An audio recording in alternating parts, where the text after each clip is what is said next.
وصلی علی رسولہ الکریم اما بعد اعوذ باللہ من الشیطان الرجیم بسم اللہ الرحمن الرحیم یا ایہا الذین آمنوا ان تنصروا اللہ ینصرکم ویثبت اقدامکم وقال النبی صلی اللہ علیہ وسلم ترکت فیکم ثقلین لن تضلوا ما تمسكتم بهما كتاب الله وسنتي صدق الله الكريم وصدق رسوله النبي الكريم.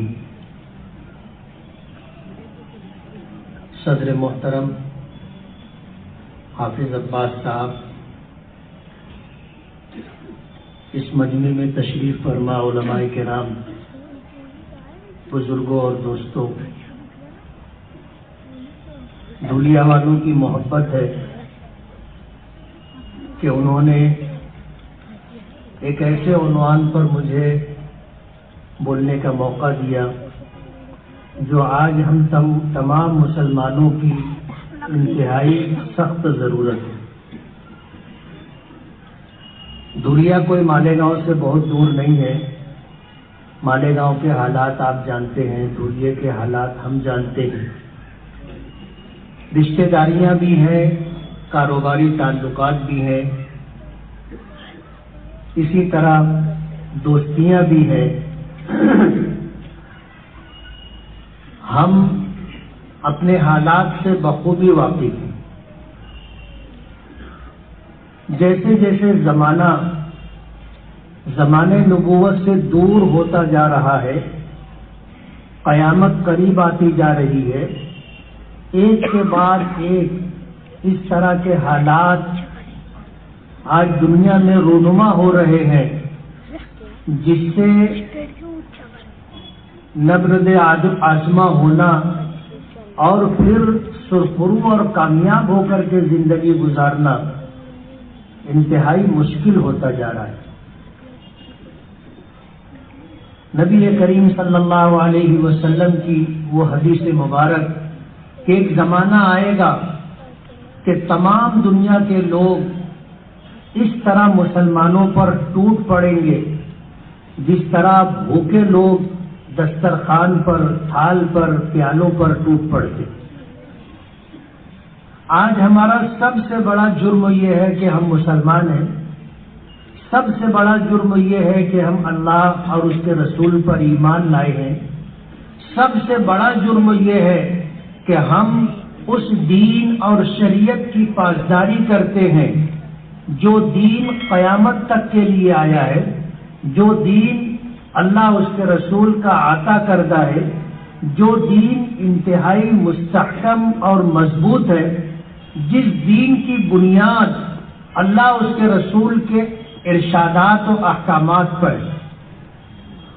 آپ اگر دیکھو گے تو دنیا میں دو طرح کے قوانین و احکام آپ کو ملیں گے. ایک تو وہ قانون ہے جو اللہ اس کے رسول نے ہمیں عطا کیا، اور دوسرا وہ قانون ہے جو دنیا میں انسان بناتے ہیں. ہر ملک کا اپنا ایک دستور ہوتا ہے، آئین ہوتا ہے. ہر ملک کا اپنا ایک سنویدھان ہوتا ہے. جیسے ہمارے ہندوستان کا آئین، دستور اور سنویدھان ہے. ملک آزاد ہوا تھا. ملک کی آزادی سے پہلے انگریزوں کی حکومت تھی اور ہندوستان میں ہم اور آپ غلامی کی زندگی گزار رہے تھے. ہمارے علماء اور اکابرین نے، ہمارے بزرگوں نے، اولیاء کرام نے، ایمان والوں نے اس ملک کی آزادی کے لیے سب سے پہلے آواز بلند کی تھی اور سب سے پہلے اس راستے میں جد و جہد اور کوشش کی تھی. وجہ اس کی یہ تھی کہ یہ ملک ہم سے چھینا گیا تھا. انگریزوں کے آنے سے پہلے اس ملک پر مسلمان حکمران تھے. بنگال میں نواب سراج الدولہ کی حکومت تھی. یہ ہندوستان کا ایک کونا ہے. میسور میں سلطان فتح علی ٹیپو کی حکومت تھی. وہ ہندوستان کا ایک دوسرا کونا ہے. ہندوستان کے وسط میں مغلوں کی حکومت تھی، نظام کی حکومت تھی، الگ الگ نوابوں کی حکومت تھی۔ ہندوستان میں ہم مسلمان حکمراں تھے، انگریزوں نے یہ ملک ہم سے چھینا تھا۔ تو ظاہر بات ہے کہ جب یہ ملک ہم سے چھینا گیا تھا تو انگریزوں نے ملک کو چھیننے کے بعد سب سے زیادہ ظلم و ستم کا نشانہ ہم مسلمانوں کو ہی بنایا تھا۔ ایک زمانہ گزرا، شاہ عبدالعزیز رحمت اللہ علیہ نے اس ملک کی آزادی کے لیے فتویٰ جاری کیا۔ یہ عنوان الگ ہے، لیکن میں آپ کو یہ بتانا چاہتا ہوں کہ یہ ملک ہمارا تھا، ہم اس پر حکمران تھے، انگریزوں نے یہ ملک ہم سے چھینا تھا، اور انگریزوں نے اپنا ایک نظام بنایا تھا، ایک قانون جاری کیا تھا۔ جب یہ ملک ہم سے چھینا گیا تھا تو اس کی آزادی کے لیے، انگریزوں سے یہ ملک واپس لینے کے لیے سب سے پہلے جدوجہد مسلمانوں نے اور خاص طور پر علماء کرام نے شروع کی، اور اس کی وجہ میں آپ کو بتا دوں۔ انگریزوں نے جب اس ملک کو ہم سے چھینا تو چھیننے کے بعد انہوں نے جو پروگرام بنایا تھا وہ پروگرام یہ تھا کہ اس ملک سے اسلام اور مسلمانوں کو ختم کر دیا جائے۔ جب انہوں نے یہ پروگرام بنایا کہ اس ملک سے اسلام اور مسلمانوں کو ختم کر دیا جائے تو ظاہر بات ختم کر دی جائے اور ہم سے ووٹ دینے کا حق بھی چھین لیا جائے۔ موجودہ حکومت اسی راستے پر چل رہی ہے۔ اس لیے میں یہ کہنا چاہتا ہوں کہ انگریزوں کی حکومت اس حکومت سے بہت اچھی تھی، مگر انہوں نے اسلام اور مسلمانوں کو اس دیش سے ختم کرنے کا پروگرام بنایا تو مسلمانوں کو ان سے مقابلے کے لیے کھڑا ہونا پڑا، اور ایک لمبی طویل مزاحمت کے بعد، مقابلے کے بعد یہ دیش کو آزادی ملی۔ اور جب دیش کو آزادی ملی 15 اگست 1947 کو، اس کے بعد ایک کمیٹی تشکیل دی گئی، اور کمیٹی کے سربراہ کی حیثیت سے ڈاکٹر بابا صاحب امبیڈکر کو اس کمیٹی کا صدر بنایا گیا، اور انہیں یہ ذمہ داری دی گئی کہ اس ملک کے لیے آئین، دستور اور سنویدھان بنائیں۔ یہ تقریباً 289 افراد پر مشتمل یہ کمیٹی تھی، جس میں ہمارے جمعیت علماء کے حضرت مولانا حفظ الرحمان سہواری، حضرت مولانا محمد میاں صاحب، حضرت مولانا ابوالکلام آزاد، ایسے سیدھا علماء کرام تھے، وہ اس کمیٹی میں تھے۔ اور آپ کو یہ بھی بتا دوں، جب دیش کا قانون بننے لگا تھا تو اس وقت ہمارے اکابرین اور بزرگوں نے اس وقت کے ذمہ داروں سے ان کا وہ وعدہ یاد دلایا تھا کہ جب دیش انگریزوں سے آزاد ہوگا تو اس ملک کا دستور سیکولر ہوگا، جمہوری ہوگا اور غیر مذہبی ہوگا۔ یعنی جو دستور بنے گا وہ کوئی مذہبی دستور نہیں ہوگا بلکہ سیکولر دستور ہوگا، اور اس دستور کے پیش نظر اس ملک میں جتنی قومیں رہتی ہیں، جتنے دھرم اور مذہب کے ماننے والے لوگ رہتے ہیں، سب کو اپنے مذہب اور دھرم کے مطابق زندگی گزارنے کی آزادی ہو۔ کوئی کسی سے تعرض نہیں کرے گا،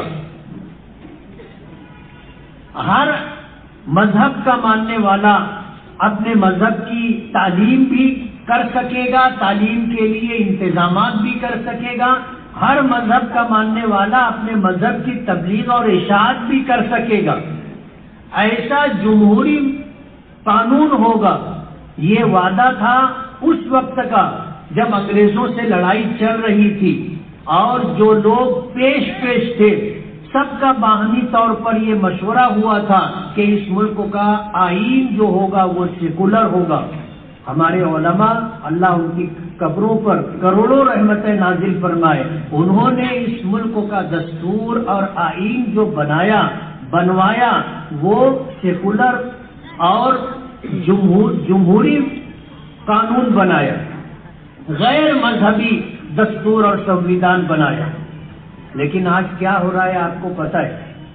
اس سے آگے بڑھ کر کے جو بات مجھے آپ کے سامنے رکھنی ہے وہ یہ کہ ایک طرف اللہ اس کے رسول کا قانون ہے اور دوسری طرف انسانوں کا بنایا ہوا قانون ہے۔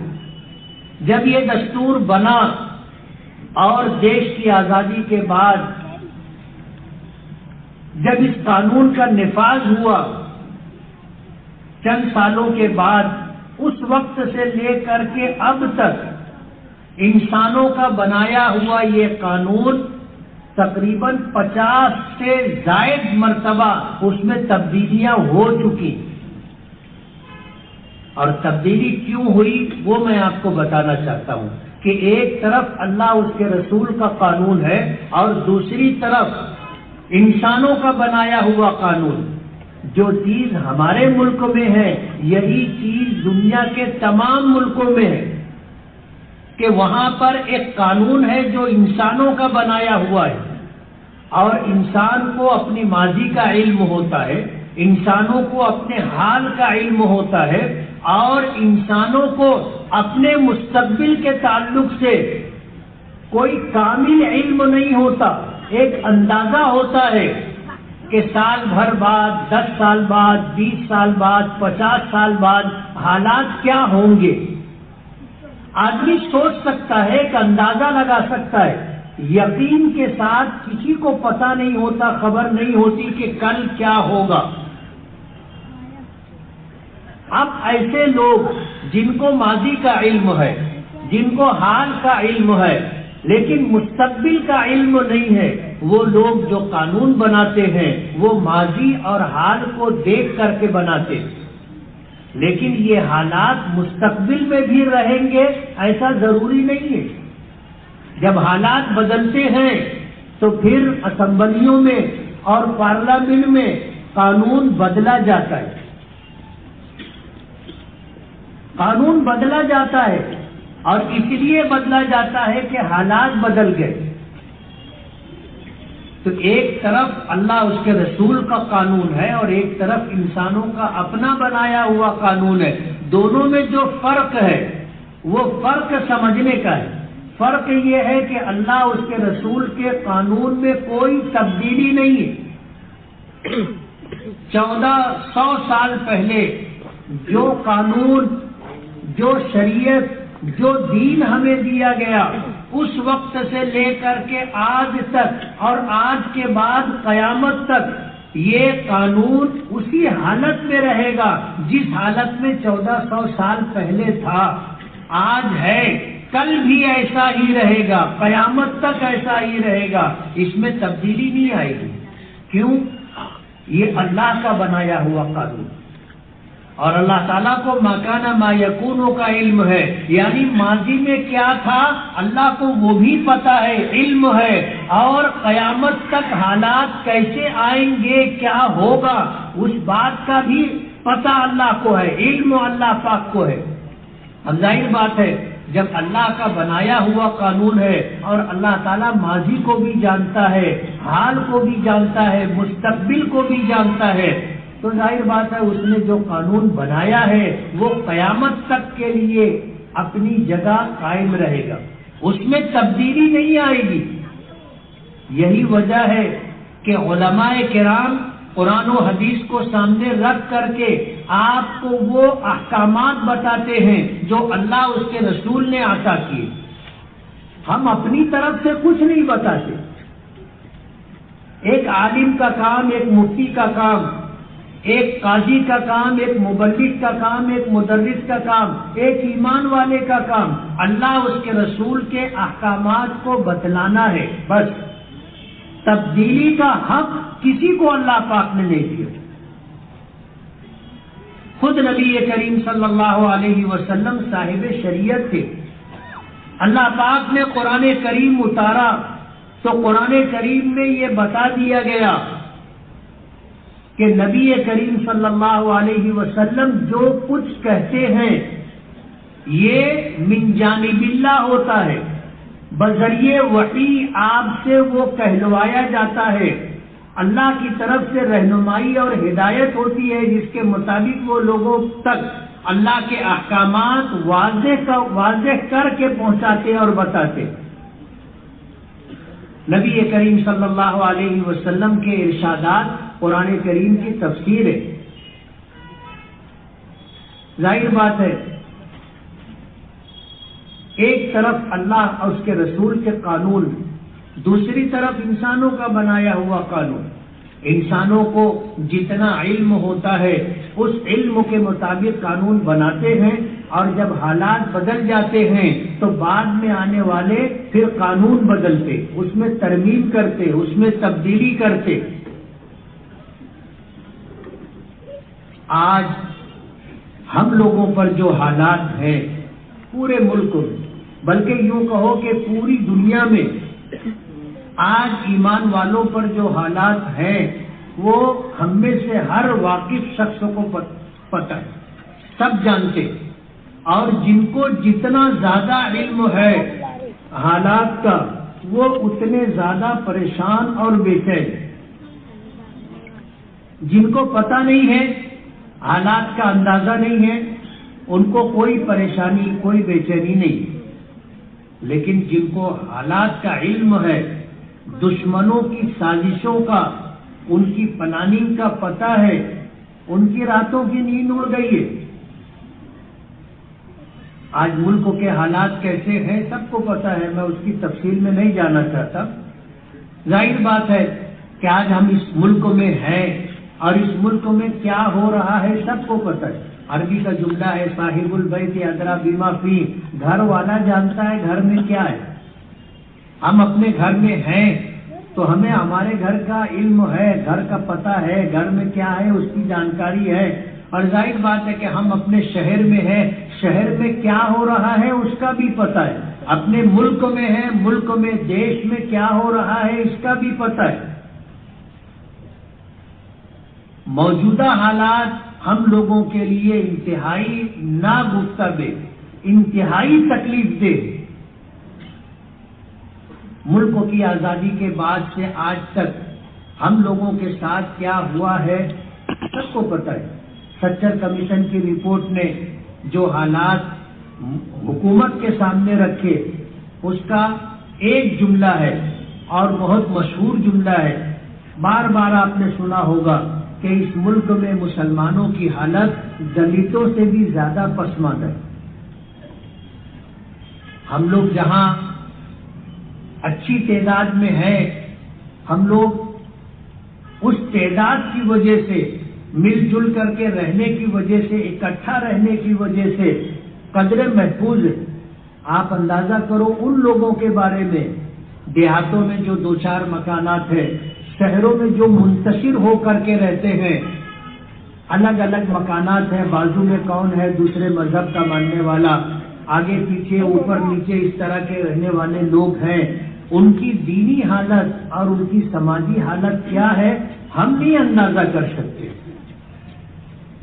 ایسے حالات میں جب ایسے ناگفتہ اور تکلیف دہ حالات کے ساتھ دنیا میں مسلمان جی رہا ہے اور سب یہ چاہتے ہیں کہ ہمارے حالات بدلے،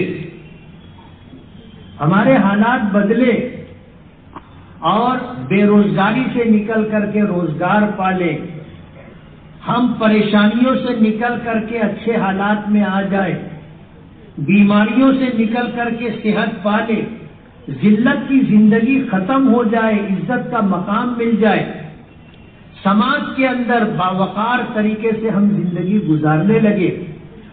ہر سنجیدہ، ہر وہ شخص جو اپنے لیے، اپنے بچوں کے مستقبل کے لیے فکر مند ہے، اس کی یہی سوچ ہے۔